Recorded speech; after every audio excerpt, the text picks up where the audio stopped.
not Asian. Why is that? Nobody in Haitian Cuisine apply. We don't have Haitian people that came to apply. It wasn't a strategy of yours. No, my thing wasn't even to hide.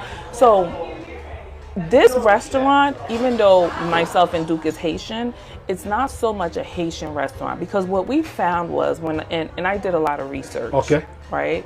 What we found is most people do not even know what Haitian food is. Okay. Most people, if you ask them, hey, we did a survey. We're like, hey, if you and your partner wanted to go out tonight, would you choose a Haitian restaurant? And a lot of people said no because they don't know what that is because we don't have this, right? We have mom and pop, which l'entrée là-dedans, you're very rude. They're not welcoming. That's true. You know?